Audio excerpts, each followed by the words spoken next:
Okay, hi, welcome and good morning to everybody.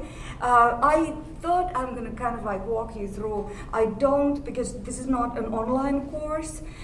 We use Blackboard as a backup for some materials that I want to provide to you. Sometimes I bring a handout here which you can pick up since you are here, but I try to, if there's even one student who isn't here, I'll post it on Blackboard or other materials too. So this is our homepage. You've probably been there, and you do not need it much. What you need is, you need of course the syllabus, which you can find here. There it is, and I'm not going to open it because you can, if you lose your copy, you can print it out from there, and most people don't print it out anymore anyway. So that is that, and then the videos of each lecture I post here under videos. So what course content and videos. So what we have there is lectures, and I'm going to number them.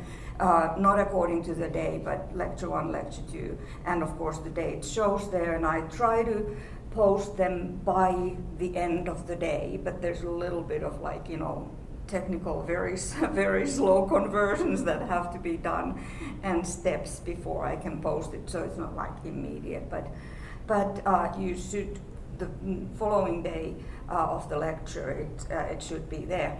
The reason I really wanted to show this to you is that I posted this link under the video lectures as well, because that's the course content link, and this link is to that website of the book, which is referenced sometimes in the book, like more on this on the website. This is the publisher's website, and not all of these links here are available because some of these are like instructor links, but this is an important link, browse by chapter, because you can click on these several different chapters, and what you find there is a study guide. Some of these are password protected, but the study guide is not, and it's quite useful, I think, because you get like this is, for instance, just a couple of pages. Oh, it's 4 pages, but qualifies as a couple.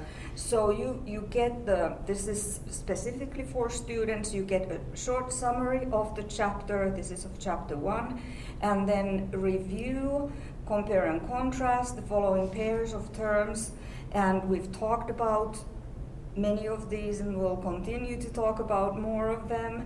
And then you have review questions. So you can look over those and think in your mind, can I answer this? How would I answer this?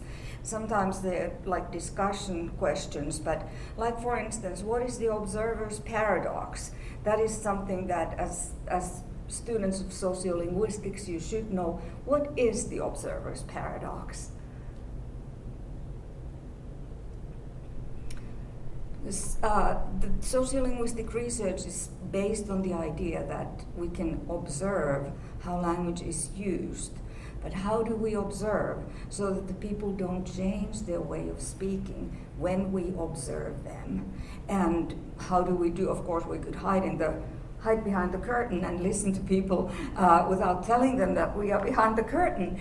But that's, again, unethical. So how do we do it in an ethical way and in a way that doesn't spoil what we are observing? And very often it's just kind of like we have to say that, okay, my presence there may have changed how people spoke, and researchers often do that. But without. So the observer's paradox is like in social sciences, everybody struggles with it a little bit. When you present a questionnaire, when for instance you are presented a questionnaire, the fact that you are presented a questionnaire and made to think about these things may alter how you would have answered if it were just a casual, so what do you think about this? The observer's paradox is something that everybody in social sciences struggles with. And linguistics is a social science, because it's especially sociolinguistics because it studies the social use of language. So you also find here terms, a list of terms to know from this particular chapter. This is really good for review, and I encourage you to look at this, and we'll talk about some of these terms still today before we move on. And then they have links also, so to journals in sociolinguistics, for instance, and when you start working on your oral presentations, you need resources for that, so you can go here and see if there's anything, for instance, in Journal of Sociolinguistics that you can click on those and work on getting there. And then here's this often referenced link, Do You Speak American? A website on sociolinguistics. And they've got interesting stuff there. So I wanted to point this out to you, that please use that, and especially when there's a mention in the book that more on this particular site. So where do you find it again? You find it, if I can find my way back there. So you find it, this is the page, and there's also more information here, how to use this site, table of contents, and this is the home page, and here you can browse by chapters. So we have 14 chapters, and it's a good idea to go here after you've read the chapter. So you go here. Now, did I understand what this particular term means? And then you can go back to the book and reread that particular part if you can't think of what a term means immediately. So that should be helpful. And where do you find it? You find it in the same place as the lectures, because that is the course content file. So it's in the same place. I've tried to kind of like minimize this so that you don't have 100 things to navigate here on the menu. Any questions? Okay.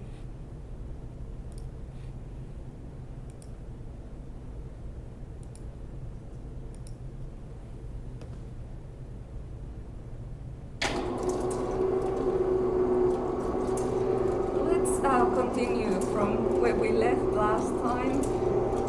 Just making sure that this is. It is recording.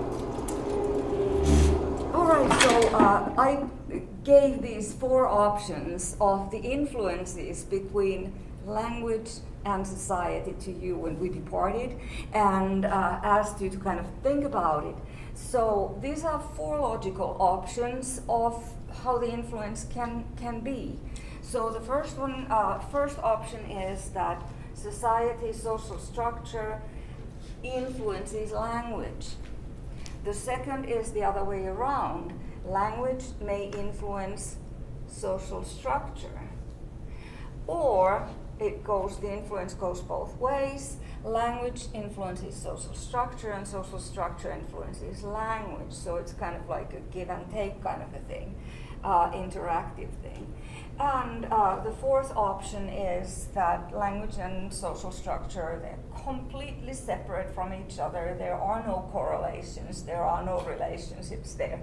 So which one of these 4 options would you leave out as the least possible option? Of course, number 4, yes, probably because I think you would not be in this class if you hadn't already noticed before registering that there is something interesting about the relationship of language and society. that there are these multiple things that are going on that are expressed in language. Of course, we don't do anything, almost anything, without language. Even when you're sitting quite silently there and listening, you are processing language, what I'm saying to you, but you also have your own thoughts, which very often are dressed in some kind of, quite tangible language. Even when we're sleeping, when we are dreaming, we may have discussions in our dreams in language. So it's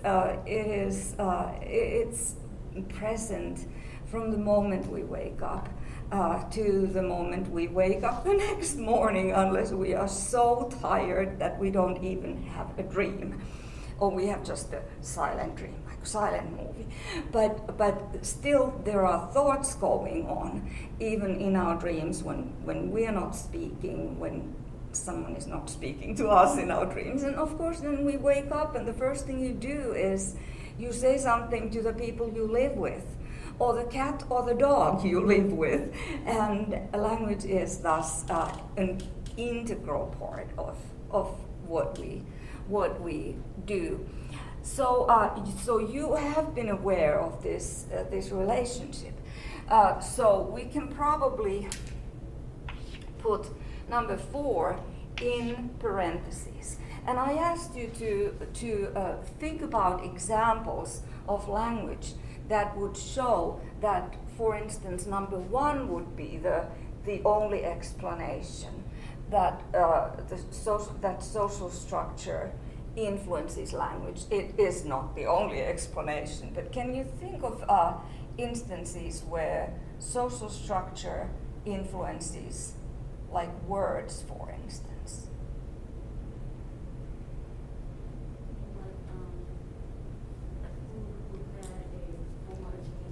Can I ask you to speak up a little bit?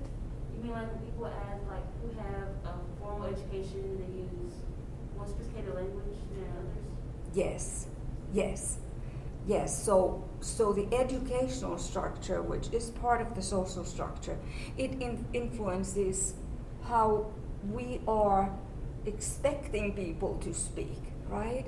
And the prescriptive rules and so on are usually created by people who have education and they think they know the best. Of course, they don't necessarily. Not to disparage education, because education is very important. But yeah. So any other examples of how social structures in society might influence language? I thought that was a good example. Yes? So like this is more in like a specific community, like drag queens, that like certain words mean something completely different, like fish. To a normal person it's like, oh, that's a fish, like an aquatic creature. Whereas in drag queens it's like, oh, that's a drag queen that looks really feminine. Okay, yes.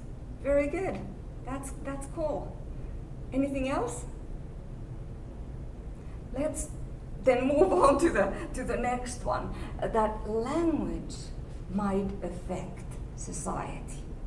The words we use might have an influence in society. Yes? I think if you look at like slang from like different generations, it's got a different like social structure attached to it. So like slang that Gen Z uses is tied to a different power dynamic between people than what, say, the greatest generation uses, or even Gen X. Yes, yep, absolutely.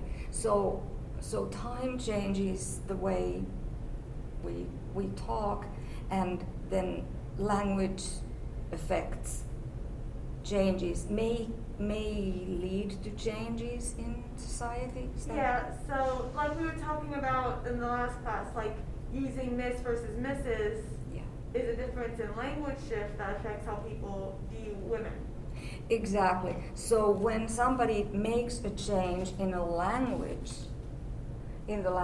that may lead to a social change that, all of a sudden people are not paying attention to whether this woman is married or not, right? Yes. Yeah, that's good. Very good.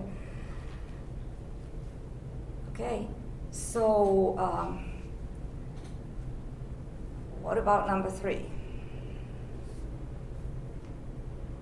Where we combine society, social structure may affect language, and language may affect social structure. Yes? This is the one that I believe the most, because I feel like it happens in tandem, and it's really hard to like choose which one happened first. Yes. Like I wrote down chunky versus thick makes society perceive women, like bigger women, more positively, but this happened because of a change in society.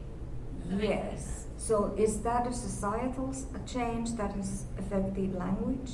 It's hard to tell which one came Exactly, the chicken and the egg phenomenon, yes.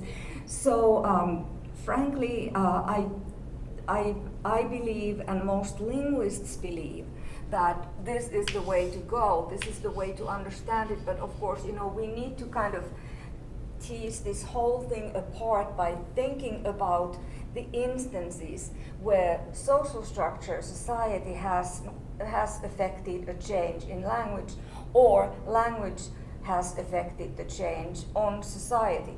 But it is probably exactly this is the most powerful explanation that the influence goes both ways.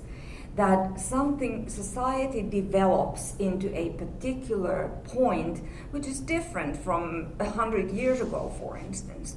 And then we realize that our language does not match the society. And then there are some overt efforts to change the language and recommendations of this is how we should be speaking. And then language is changed, and then that change in language is likely to reinforce the social changes that have already happened and will continue to become like stronger, more entrenched in the society. So could you think of examples of this one, that it goes both ways? You mentioned that. Yeah, like chunky versus thick. Yes. Like chunky was like a kind of negative connotation, and thick's like, oh, she's sexy. Yes. So yeah, more neutral, right? Yeah. Exactly. Yes. And let's use the more neutral term, right? So and people start using it because we are, even though we don't consciously define, okay, what are the connotations of this particular adjective, we still understand those connotations because of how language is used. That's the meaning of words, how the words are used in interaction, in society. And therefore, it's the use of the words that we understand, even if you are, if you are in a situation where somebody is called with a word that has negative connotations, we understand it immediately, and we're like, oh, that was rude. So it's very, very interesting. Have you thought of the whole big notion of political correctness, where society has changed to be more inclusive, let's put it that way, inclusive of different people and different in whatever way different. And then, of course, that whole notion is based on the idea that they are different from something, but that there is variation, something that is, some kind of an abstract stereotype of what is considered the quote-unquote norm. We don't believe in that. But how do we change that? By trying to change the language. And could you give examples of political correctness in terms of how we speak about people, if we talking about people first? Just certain words that aren't politically correct. Like, I know the N-word is like a huge thing recently of like. It is it's being able to send, and like just a lot of other words that are used that were used as like slurs, and now people are trying to change it into either whether it's being acceptable to use and who's trying to take it back. I think that's an interesting. Yes, it is. It is interesting. Yes, and sometimes the change, like for instance, the N word, if it's not if it's not the more derogatory, because if you go back 100 years, if you read, for instance, Mark Twain. Mark Twain did not speak about African Americans. That is a newer term. But how did we get to that point? Could you discuss a little bit of that?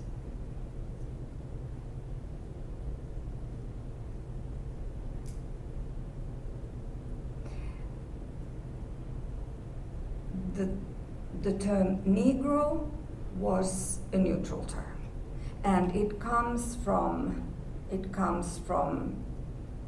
Romance languages, and its meaning is what? Black. Yes, but because of the N word into which it was changed, and that was used derogatively. It has also tainted the more neutral term that was used, like during Mark Twain's times, and we tend to lump those together. So these terms have become officially obsolete, but there still are people who use those as a weapon, as a sign of social power, as slurs, and they have changed. Words change their meaning. So that's the tricky thing, that words change their meanings based on how they are used, and then society tries to, the language. Then language people who society kind of like follows behind, and we need to make a change in language in order to change the society to be a more inclusive society and less slurring and less hostile to anyone. So there are all kinds of like and this is not only slurs of African Americans, the recent immigrants and non-recent immigrants. There were all kinds of derogatory terms used for people, and including like most recent immigration in big groups of people, the Latino immigration, Hispanic immigration, and yet if we go back 100, 200 years, there were a lot of white immigrants coming from Europe. Well, they weren't liked either. So people find, okay, society has changed, and there are all these groups of people here, and we don't like the fact that there are all these groups of people here, and therefore society comes up with slur terms to refer to certain groups of people, like Japanese people, Italian people, even Finnish people, which would apply to my ethnicity, and where there are these people in more than just one, then it's kind of like noticed by the society, and if it's something that people are hostile about, or not just indifferent but negative about, then they will come up with negative terms. So society affects language in that sense. Now then, language will, if we keep using those terms, that will affect society. And that means that we have a more hostile society where using slurs is accepted, if that is accepted, right? Yes. I think another thing, and you mentioned this, reclaiming words has been a big thing of language re-affecting society the other way. So like the LGBTQ community has had a very strong push to reclaim words like queer and dyke, and terms that we used against the community in the 80s and 90s during the AIDS epidemic as weapons have been turned into positives within the community itself. Yes, yes, and that is a very interesting, very good example, because the word gay, right? So, of course, what did it mean 100 years ago? Happy. Just happy, yes, and then it started to be used for homosexuals, and then it became a slur, right? In a way, and then it has now been embraced, so it's come like, another change. It hasn't gone back to meaning happy, but it first had very neutral connotations. Then at some point it acquired negative connotations, and then when people of the gay community embraced the word and started using it, it has started to become neutral again, right? So, and that has become, when a word becomes neutral, it's like, it's no big deal anymore. Society has changed. It has become more inclusive in that sense. And that is part of, the change in the semantics of the word, right? And this is, the chicken and the egg phenomenon again, that which came first, a change in society of more understanding, embracing, like no big deal attitudes, because it was a big deal when being gay was criminalized, that you could be put into the prison. And I mean, I was just reading recently about how late the criminalization of being gay was actually when it was decriminalized. And nowadays you start seeing films where people who were gay like half a century ago in European places, they had these raids against gay parties and took people and put them to prisons and so on. So it definitely, that was the society then. And then no matter how you referred to people who were gay, it was bound to be with negative connotations, because if you can be put to the prison for being gay, then societally it was a negative issue, right? So then when society started to change, then the connotations changed with these words as well. An interesting presentation topic there for somebody. Also, how the references to African Americans have changed over time, how language has changed, and how language tends to come a little bit behind of social change, but at the same time insisting that people are not called ever with the N word is also a change in society. It reflects a change in society, which doesn't mean that the N word has disappeared, which means that we have people who haven't followed up with, hey, we are all equal. So it's very, very interesting in that sense.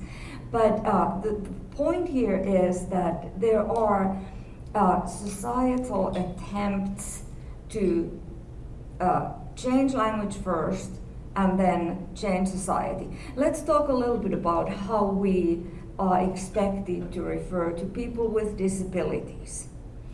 So, any observations there?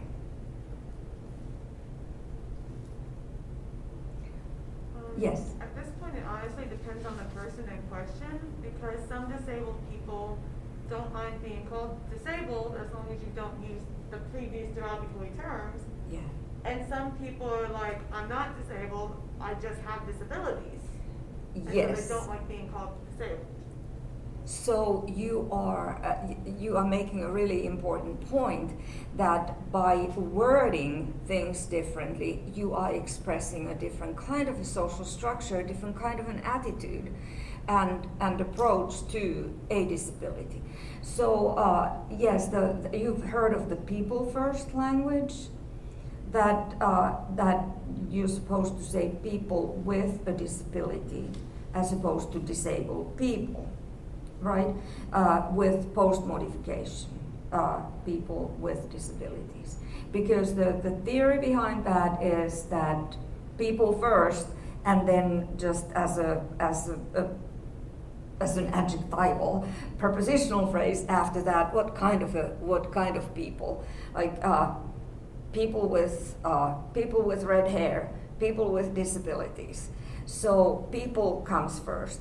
Now I've thought about that quite a bit, and sometimes it's kind of like, we're trying to change the language, but the fact, and that's fine, because changing the language, insisting on, for instance, people first language, is a sign of a better society. That society has changed where it's more inclusive. We are using language that doesn't discriminate against, we're trying to use language that doesn't discriminate against anybody, because we want to work towards a society where there is no discrimination. Yes?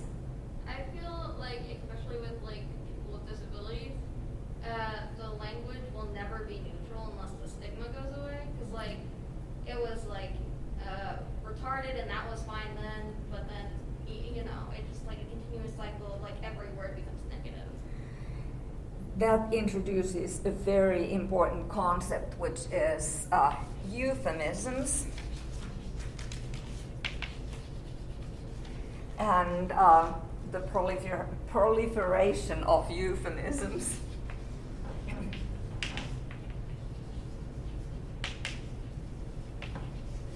Proliferation of euphemisms, and that is what we often, well-meaning people who see that there has been a change in society and we want to make the language to reflect it, they want to change the language, okay? But then I wrote a little paper on that where, for instance, a name of the journal which was something like a journal, I don't remember verbatim, but I think it was a Journal of Mental Retardation. Then it changed into Journal of Mental Disabilities and Cognitive Disabilities and so on. So I wish I had it here to refer to, but so you change a name of the journal. That kind of comes after a change in society, right? But then it also, at the same time, it reinforces the kind of change that is trying to be implemented, that we want to include everyone. And no matter what kind of language we use, disabilities will always be part of the human life. I mean, this is not to get theological, but this is a fallen world. This is a world which has suffering and pain and wars and sickness. And changing language may be a reflection that we try to make this a better place, at least not by talking harshly about people, other people, but yet this means that if there is an illness that we cannot cure, how to talk about it, then what tends to happen is that we come up with a euphemism. What is a euphemism? a softer way of a way of referring to something without trying to a way of referring to something, trying to minimize the negative connotations, right? And using a term that doesn't have negative connotations. But but that doesn't necessarily allow us to get rid of some things in this world. So children are born with developmental disabilities, and how do we talk about, we can change the terms, but this fact remains. Of course, you know, and ironically, in today's world, a lot of the children who would be born with disabilities get aborted before they are even born. Now, that is the ultimate euphemism. Let's get rid of this so we don't have to talk about it. We don't have to have terms of it for it. And so I mean I mentioned that because that's kind of extreme way of looking at this. But getting totally rid of, like, you know, a certain population, like ethnic cleansing, that, you know, what has happened in not so distant times in Europe, just, you know, we go back a couple of decades during Hitler's time, you just try to eliminate a certain portion of the population. That is not a good solution either. Or that is not a good solution at all. So, so it's, in a way, we live in a world where we need to be talking about things that are sad or scary, like death, for instance. Okay, there's another area for euphemisms, these ways of referring to dying that are trying to diminish the horrible sadness of a loved one dying. So, so how can you think of some ways of saying, like, as opposed to my grandfather died, instead of died, you might say passed away, or even past, taking it a little bit further, leaving out the reminder that he's away now, he's gone, so we just say past. And past is just like passing the street or passing a tree or doing something in past. That is a euphemism. Other ways of referring to death, dying. The dog is on a farm or something goes like that. Let's say the pet is on a farm now. Took him to a farm upstate or something. Yeah, yeah. And often we get these very, very, like, religious connotations, like you just pick up an obituary and you see he went to be with his Lord, he went to meet Jesus, and those are, of course, happy things,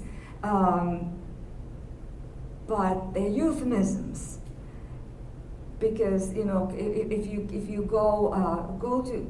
look the obituaries and try to look for an obituary which actually says this person died on such and such a day, those are quite few. And there's another topic for a presentation. Yes, Jada. Would deceased count as a euphemism? It is a euphemism because it is a Latin-based word, and we often use Latin and Greek-based words to refer as euphemisms, because there's somehow more elevated style, right? And they are useful, like, you know, when you go to the doctor talks about, like, in euphemistic terms, of the diseases that he is diagnosing, or she is diagnosing there. When I first said a doctor and he, I showed my stereotype of, reflected in language that doctors are his, but then I corrected myself because the world has changed and we have a lot of female doctors now. So anyway, that was a digression, but yes, that would be a euphemism, yes. And also in obituaries, very often you see somebody expired. Check out some obituaries, and if somebody is interested in this, a good presentation topic again. Okay.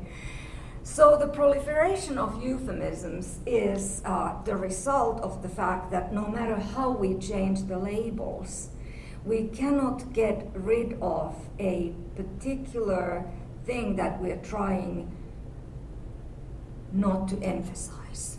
Yes? So with that, would you say that society keeps affecting language, but language hasn't affected society back yet?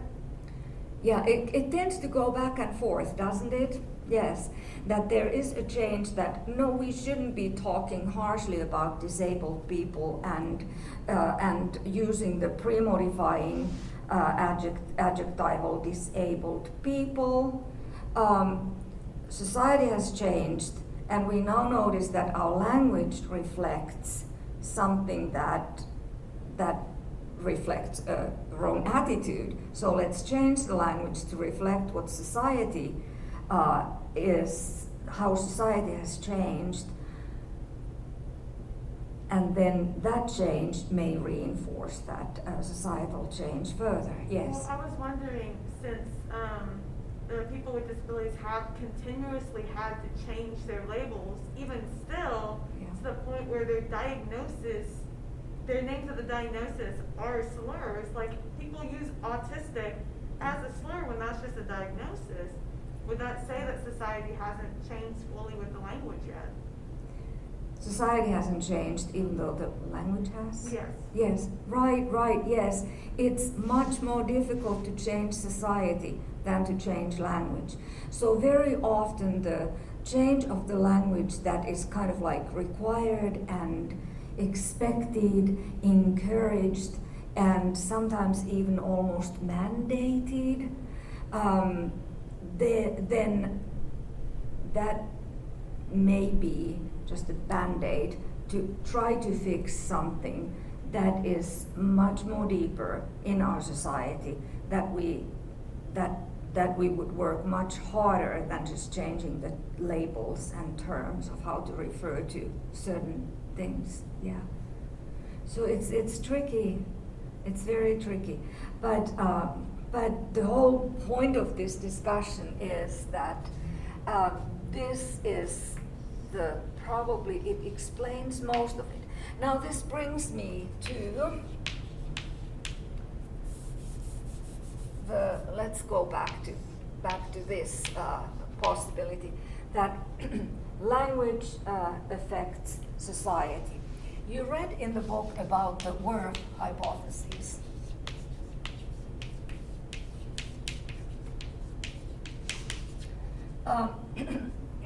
It goes together with number 2, language affects society, and that was a hypothesis that was actually first proposed by a linguist whose name was Sapir.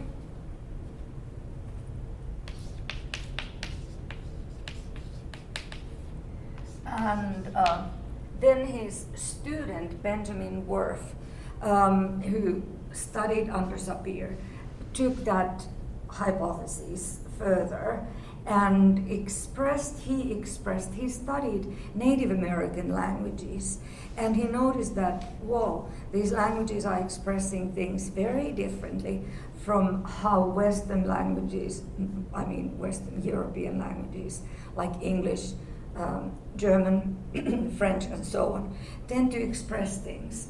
And Whorf then formulated, not very clearly, but expressed this idea that our language is like a straitjacket, that forces us to see society in a certain way. That if you have certain expressions in a language, then it means that you see those things, those categories in society. And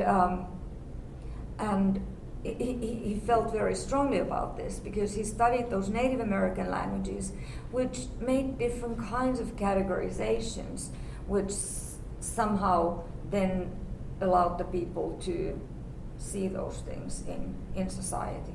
But of course the chicken and the egg issue is here now. If you have a culture, a society which needs to talk about certain things, then you have to have a lot of words to reflect those categories that you need to talk about. And of course today this whole thing about categorization is kind of like being banned, that everything is kind of like fluid on a spectrum, and we shouldn't be, making categories, but it seems to be part of the Western mind to categorize things, label things with words.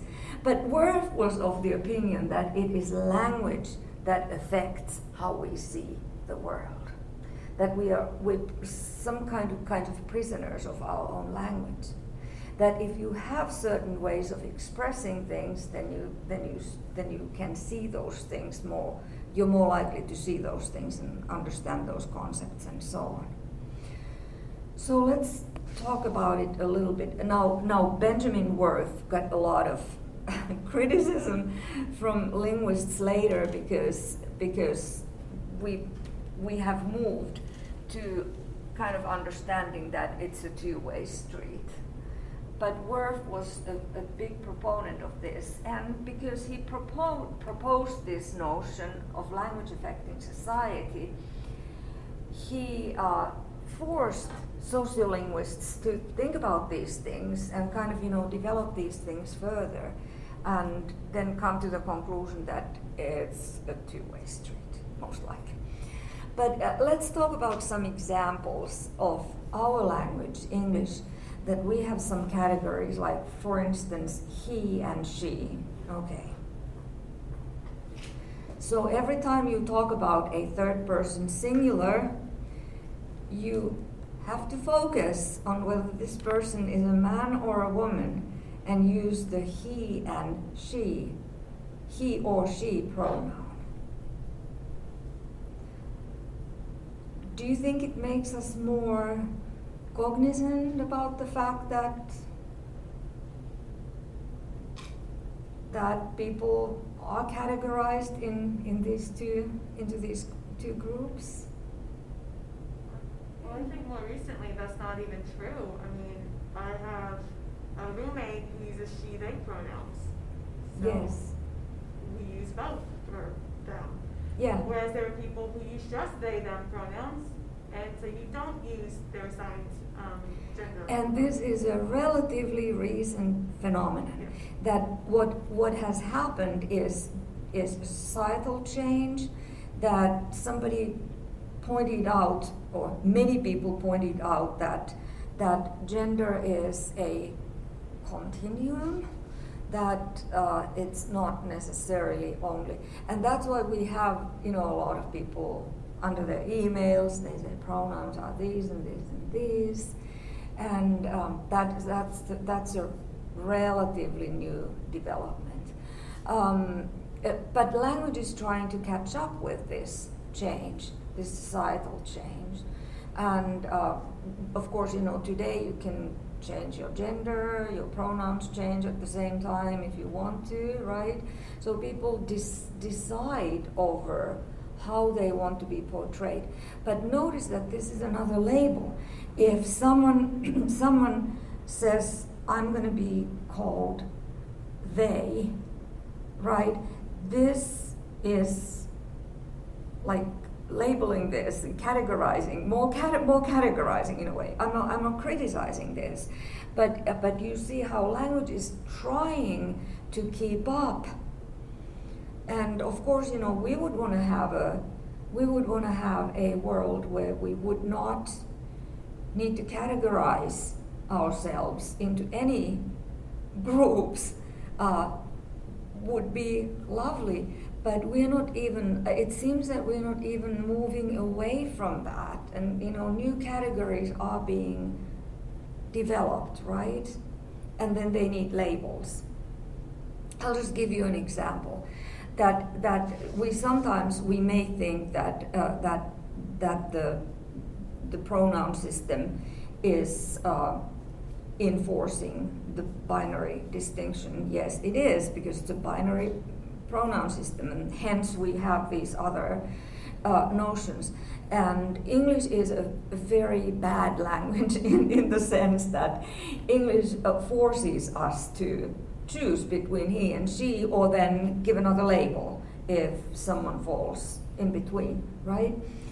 I remember there was a very strong discussion, a prolific discussion on a list of linguists online, and so what are we going to do about this situation? What kind of a stance are we going to be taking? Because the world has changed, and we need to come up with the ideal would be to have a gender-neutral pronoun in English. Okay, now the bad news is that languages don't like to change the grammatical categories. It's easy to adopt new terms for nouns. We introduce a new concept, like when computers were invented, we had to come up with labels for computers and monitors and mouses and keyboards and hardware and software and blah blah blah, and that was something that followed a change in society. So we have this new invention with which we can do all kinds of things, and we need labels for that. So labels were created, and that's easy because these are nouns. Okay, nouns add easily to our lexicon. Verbs do too. Like the verb Google is a relatively new addition to our lexicon, and Google, of course, is a noun first, and then through so-called functional shift, it became a verb, and now we Google every day. We Googled yesterday, and we have Googled, and so on. We are Googling, so it has become a full-fledged verb, and verbs also welcome new words into the group. But pronouns are really, really tough to alter. A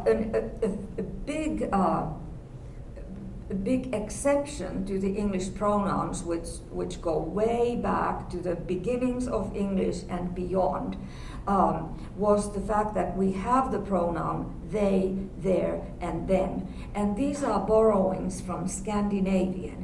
They are borrowings when Vikings came, so we have a societal change.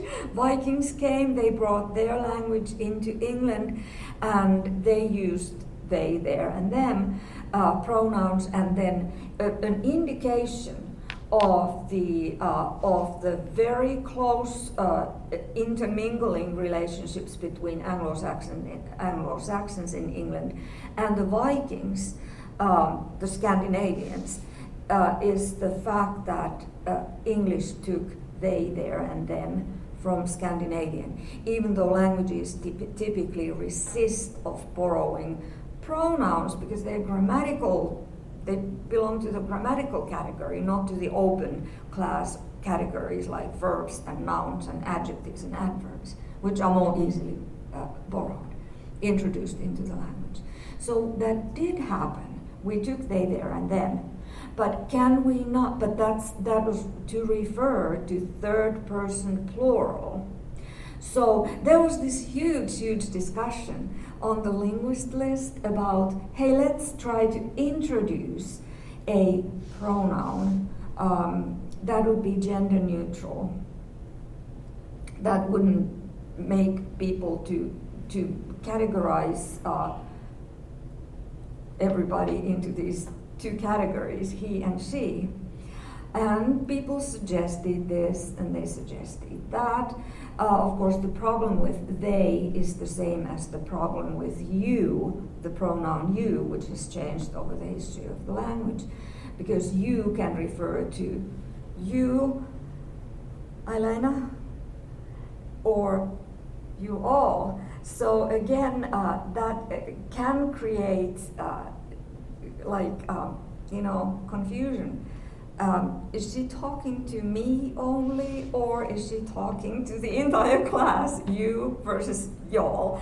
So non-standard varieties have answered this call, and they have added these types of pronouns. Y'all is a pronoun. It's a second person plural pronoun. And other non-standard regional varieties have added like yons or you guys and yous. So in other parts of the country, so it's the language has tried to fix the potential ambiguity between you singular and you plural.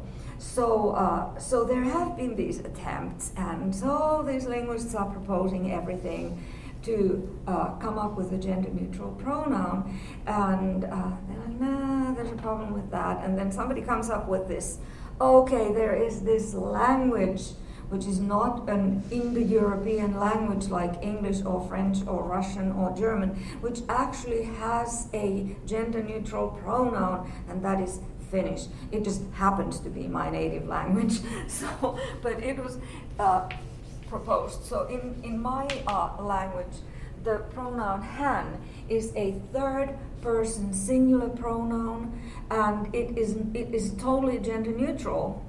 So it doesn't distinguish people into two categories of men and women. And so somebody knew Finnish, and okay, let's start using han. And of course, the problem with this is that it's got these diacritics. It's got the dots on top of the A letter, and we'll just leave the diacritics away, and we'll try to launch this new gender-neutral, wonderful gender-neutral pronoun. Let's borrow it from English. And then somebody came up with a downer and said, well, if you take the dots away from on top of the A, it becomes the Swedish pronoun han, which is the same as he. So we are back in where we started. So we can go through these circles, and that was, of course, that didn't go far. After somebody pointed that out, and Swedish is an Indo-European language, Germanic language, closely related to English, so it has the same gender distinction, han for he and hon for she. So it's tricky when we try to resort to language to fix a problem that we want to fix. And trying to use language it's as I said, it's a good sign of a change that we aspire toward, but it can be just a band-aid, and we have to acknowledge that there may be some limitations to how much we can do with language.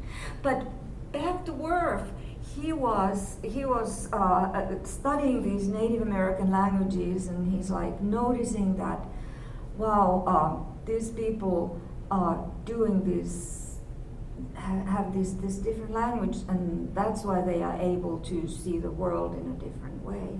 And there may be something to it. I'm not saying that we shouldn't be applying the band-aids. We should, because a band-aid is better than nothing, right? But this also led to some extreme thinking, like, let me tell you just one incident of how far the Whorfian hypothesis could be taken, and it wouldn't necessarily be a good thing. It can reinforce some stereotypes. For instance, Whorf, and this is called the Great Eskimo Vocabulary Hoax later on, when people notice that, hey, it's not necessarily so. So in Eskimo languages, which are no longer called Eskimo languages, but anyway, at Whorf's time, yes. There are dozens of words for snow. And sure, there are a lot of names for snow, the different kinds of snows, to distinguish, because it's an important element in that world where it rarely melts, right? Yet somebody pointed out that, yeah, this is a primitive society, so they lack the ability for abstraction. So they're categorizing these different kinds of snows and don't see that it could be called with this abstraction of the same. Total BS, right? Of course, we need to have, if we have a society where we need to talk about something, we need to have a label for it. And then somebody pointed out later on, as part of this discussion, that, hey, in English, we don't only have one word for snow, we have other. What other words can we use for snow? Flurry? Yes, yeah. Well, I know when I lived in Massachusetts, we would call the snow on the road that was all gross slush. Yes, slush and frost and trepidation and sleet and even rain is a form. So when we stop to think about it, we are categorizing snow as well into different kinds. So anyway. That was kind of like, there's something good about the Whorfian hypothesis. And the whole movement of political correctness is kind of based on that we are living in our society and seeing things in a certain way because our language is a certain way, so let's fix the language and see what happens. Very often, good things come out of it, but sometimes it just leads us to the road of the proliferation of euphemisms that, we change and keep changing the labels, and then the labels become directly associated with what we are trying to avoid the connotations of. Okay, so this covered quite a bit of that particular ground. I think it's important to talk about this. I encourage you to do the readings and also go to that website to make sure that you understand all the terms. There is also a discussion board on our website if you want to post something there, a thread for discussion. That would be great. If you have a straightforward question, email to me while you're doing the readings. And a lot of the readings, I would say they are relatively straightforward. Janet Fuller and Whorfian Fuller, Janet has written this particular edition. They explain things extremely clearly, I think. So I hope you agree, and if there's something you want to discuss further, a discussion board, the questions to me directly. Okay, and have a wonderful rest of the day. Keep observing the world and the kinds of words we use and how language is changing and so on. Okay, thank you.